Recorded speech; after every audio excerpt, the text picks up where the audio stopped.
Guys, welcome back to my YouTube channel. So in today's video, I'm going to teach you guys how to install Sublime Text. So open up your web browser. I'm going to use Google Chrome for the video's purposes and search for Sublime Text. At the website, I'll leave a link to the website in that description down below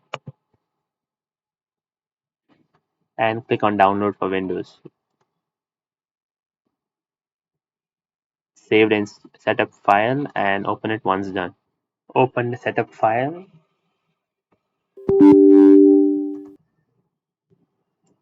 You can feel free to close the web browser now. You can browse the folder where you want to save the Sublime text, but I'm going to go with the defaults. Click on next, click on next, and click on install,